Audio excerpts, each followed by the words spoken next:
Time stream news से मैं पुरुषोत्तम सैनी। प्रस्तुत हैं आज के मुख्य समाचार। जनपद सहारनपुर में स्मार्ट सिटी के नाम पर शहर की सड़कों का है खस्ता हाल। जी हां, आपको बता दें, जनपद सहारनपुर में स्मार्ट सिटी के नाम पर करोड़ों रुपए का बजट आया, परंतु शहर की मुख्य सड़कों से लेकर गलियों का हाल है खराब।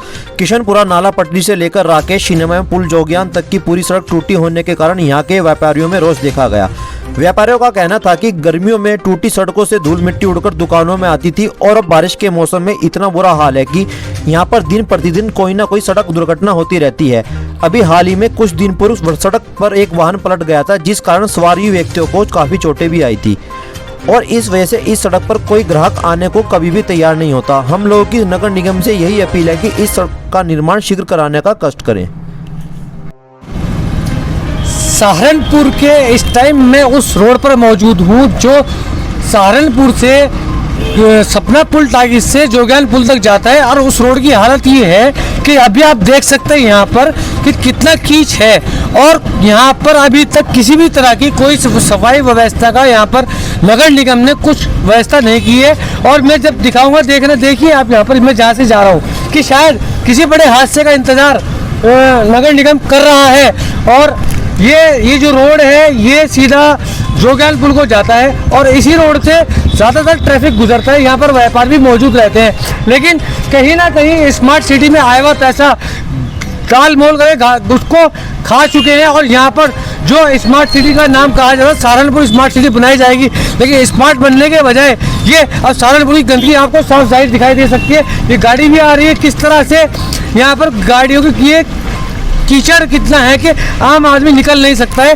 ये लोग जा रहे हैं, देखिए किस तरह जा रहे हैं, साइड से जा रहे हैं और मैं अपना आपको देखो मैं इस टाइम खुद कीचड़ में खड़ा हूँ। कहीं ना कहीं शायद नगर निगम इसके लिए। नमस्कार दोस्तों, मैं Mohsin Siddiqui time stream news से आज आपके लिए सहारनपुर स्पेशल लेकर आया हूँ रिपोर्ट। सहारनपुर स्पेशल रिपोर्ट में आज आपको दिखाऊंगा स्मार्ट सिटी की पोल। स्मार्ट सिटी के नाम पर जितना भी पैसा आज तक नगर निगम में आया है शायद वो सड़कों पर नहीं लग पा रहा है। ये रोड जो है जोगियान पुल से लेकर सपना टागिस तक जाता है और यहाँ पर एक डमोला नदी भी है जिसमें पानी आने का पानी भी बाहर आ जाता है, लेकिन कहीं ना कहीं नगर निगम इसमें पूरी लापरवाही दिखाई दे रही है और कोई जो है बड़े हादसे के इंतजार में शायद अभी तक नगर निगम सोच रहा है कि यहाँ पर बड़ा हादसा हो और हादसा होने के बाद फिर शायद नगर निगम जागेगा। मेरे साथ यहाँ पे व्यापारी मौजूद है, उनसे मैं पूछना चाहूँगा कि किस तरह की परेशानी को सामने नजर है। जी सर, आपका नाम बताइए। मेरा नाम है जी राजन भाटिया। अच्छा, किस तरह की परेशानी सामने आ रही है आपके यहाँ पे? इस तरह की परेशानी आ रही है कि सुबह अपने 10 बजे यहाँ पर दुकानों पे आते हैं, 7 बजे तक बैठना होता है। उसके बाद यहाँ पे सारा दिन धूल मिट्टी हमारे आ जाती है, इससे हमारी तबीयत खराब होने का भी डर है और ये काम बिल्कुल गाड़ियाँ। आपने इसकी शिकायत किस किस को की है यार? कहाँ पर आप गए? अभी तक हमने अपनी शिकायत किसी को नहीं करी थी। करी थी। किससे? वो बेचा रहा। अच्छा, कोई हादसा भी अब तक यहाँ पर हुआ है? फजलुर रहमान को कहा था ये। अच्छा, आपके सांसद MP का घर यहाँ से थोड़ा दूर है। यहाँ से हम रोज देखते हैं। अंकल जी कह रहे हैं, मैं बताऊंगा भाई जी। ऐसा है, यहाँ से हम रोज देखते हैं, स्कूटर मोटरसाइकिल रोज गिरते हैं। अभी कल की बात है, क्या नाम, यहाँ पे 8 आदमी मरते मरते बचे, एक ट्रक के कह पलट गया पूरा। सांसद हाजी फजलुर रहमान का घर यहाँ से मात्र कुछ ही दूरी पर है, लेकिन शायद वो भी इस चीज़ की सूद नहीं ले रहे हैं। सहारनपुर से मोहसिन सिद्दीकी। मेरा नाम ललित वत्स है और हमारी दुकान ये राजा ट्रेडर्स है। कौन सा रोड है यार? क्या पूरा मामला है? ये मामला ऐसा है भाई साहब, ये अभी कुछ समय पहले सीवी डली थी बड़े वाली, ठीक है, पहले अब कुछ समय पहले सीवी डली थी, उसके बाद उन्होंने डाल के भर दी। उसके बाद कुछ समय बाद उन्हें दोबारा फिर सुध आई कि एक छोटी लाइन भी डालनी चाहिए, तो उन्होंने फिर छोटी लाइन डाली। अब उसके बाद फिर मिट्टी डाल के भर दी। हमारा कहना ये है कि आप काम कर रहे हो, गवर्नमेंट काम कर रही है, अच्छी बात है, हम कुछ सपोर्ट करने के लिए तैयार है, लेकिन आप व्यापारी को भी तो कुछ सोचो ना। व्यापारी किसकी मानते हैं आप इसके? भाई साहब, प्रशासन की लापरवाही है। लापरवाही किसकी होगी? प्रशासन की है। प्रशासन के अंतर्गत काम हो रहा है। हादसा सर, हादसा रोज हो रहे हैं। एक दिन रिक्शा पलटी थी, परसों ट्रक, कल यहाँ पे ट्रक क्या नाम है, ट्रक फंस गया था, बीच में फंस गया था ट्रक। अब आपकी मांग क्या है? सर, हमारी मांग ये है कि जितनी जल्दी से जल्दी हो सके सड़क निर्माण कार्य कराया जा सके। हमारी तो मांग ये है। इसकी वजह से सर व्यापार ठप पड़ा है, बिल्कुल व्यापार नहीं हो पा रहा है। बारिश हो जाती है तो कस्टमर नहीं आता है, सारा दिन खाली हो जाता है भाई साहब, कस्टमर नहीं आता है, बोहनी तक नहीं होती है। अब बताओ क्या करेंगे? अगर आप लोगों की मांग पूरी नहीं होती तो आपका आगे क्या प्रदर्शन होगा? सर, मांग अगर पूरी नहीं होती तो बिजनेस बंद करना पड़ेगा, दुकानें बंद करनी पड़ेगी। व्यापारी कर क्या सकता है? किसके आगे प्रदर्शन कर सकता है? बताओ क्या कर सकते हैं?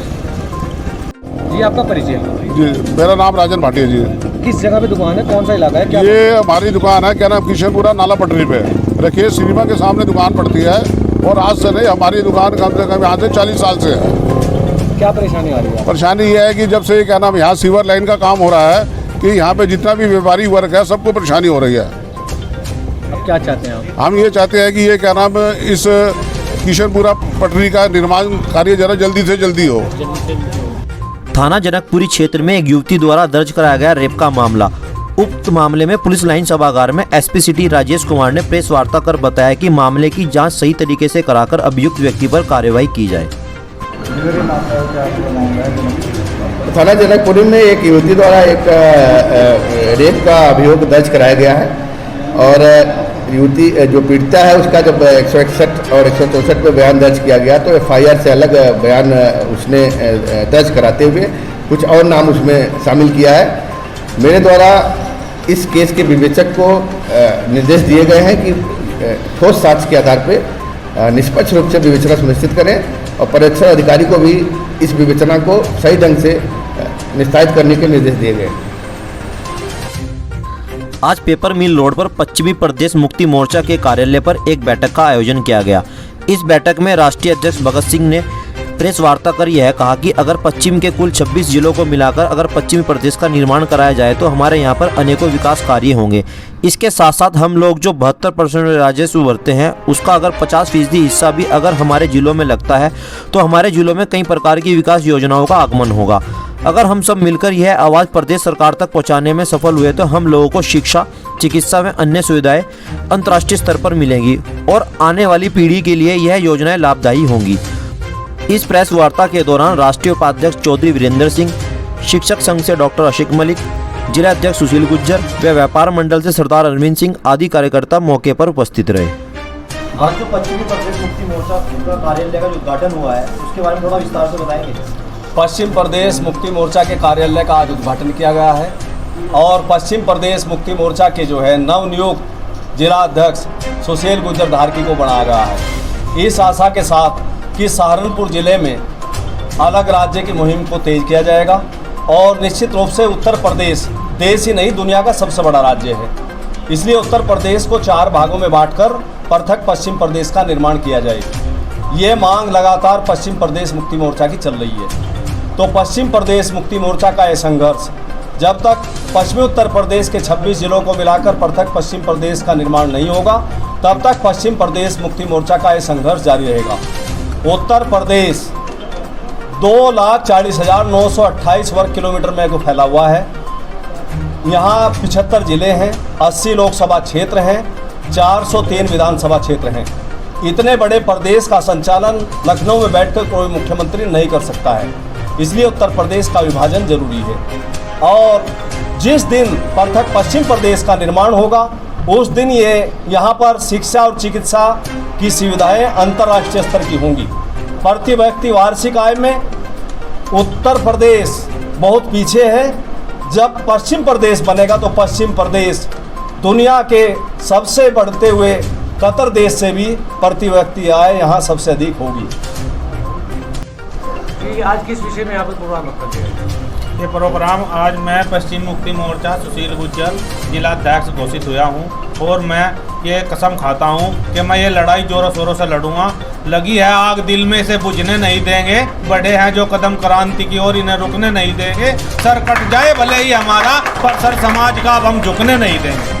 क्या क्या खास विशेषताएं रहेगी आपकी जनता के लिए? जी जनता के लिए क्या क्या विशेषताएं रहेंगी? जनता के लिए विशेषता यह होगी जैसे जैसे अब फिलहाल पूरा का जो है यहाँ पश्चिम में सारे बाहुल्य क्षेत्र यहाँ है, सब कार्य यहाँ होता है। हरित प्रदेश इसे कहते हैं कि हरियाली है, यहाँ सबसे ज़्यादा पैदावार होती है, लेकिन सारी चली जाती पूरब में है। हमारे यहाँ जिले में एक मेडिकल कॉलेज दे रखा, वो अंधा भी है, लंगड़ा भी है, लुंजा भी है। अब पूछो कि वो लंगड़ा कैसा है, अंधा कैसा, लुंजा कैसा है।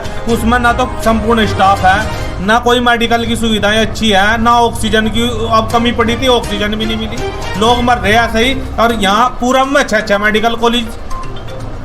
पार्टी को आगे बढ़ाने के लिए क्या क्या करेंगे? पार्टी को आगे बढ़ाने के लिए लोगों से संगठन को मजबूत करने के लिए घर घर जाएंगे, गांव गांव फिरेंगे, डोर टू डोर चलेंगे। आज सुबह artist and sound association Uttar Pradesh का प्रतिनिधि मंडल जिलाधिकारी से मिला।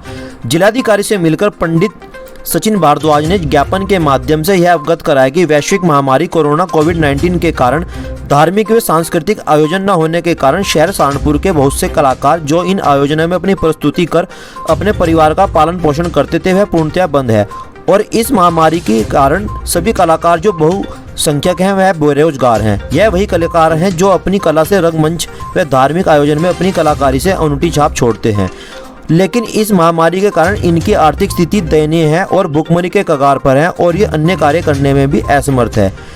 एसोसिएशन इनकी आर्थिक स्थिति की ओर आपका ध्यान आकर्षित करने हेतु विनम्र निवेदन करता है कि धार्मिक आयोजनों संबंधित माता के जागरण, अर्धरात्रि चौकी, ऑर्केस्ट्रा व संगीत व्यवसाय से जुड़े सभी आयोजनों को प्रोटोकॉल के अनुसार गाइडलाइन में सम्मिलित करते हुए नियमानुसार खोलने की अनुमति प्रदान करें। मेरा नाम पंडित सचिन भारद्वाज। आज किस विषय में आए? हम सभी लोग आर्टिस्ट एंड साउंड एसोसिएशन के बैनर के कल आज यहाँ पर इकट्ठे हुए हैं डीएम साहब के यहाँ। सभी कार्य कोरोना काल में सुचारू रूप से चल गए हैं, लेकिन हमारा जो कार्य संगीत से जुड़े जागरण, माता की चौकी, ऑर्केस्ट्रा, ये कोई भी कार्य नहीं चला। सभी बेरोजगार घर में पड़े हैं, भुखमरी के कगार पर हैं, बच्चों की फीस नहीं दे पा रहे हैं और आज ज्ञापन दिया। हम सभी लोग चाह रहे हैं कि हमको भी परमिशन मिले कि 50-60 व्यक्तियों की के हिसाब से जागरण कराने की वह माता की चौकी कर सकें। सोशल डिस्टेंस का सभी ध्यान रखेंगे, मास्क का, तो इसलिए हमने आज सिटी मजिस्ट्रेट साहब को ज्ञापन दिया। एडिटर जोब खान के साथ धन्यवाद। सहारनपुर से जुड़ी खबरों को सुनने के लिए हमारे चैनल को सब्सक्राइब करें, वीडियो को लाइक और शेयर करें, साथ ही बेल आइकन को दबाना मत भूलें।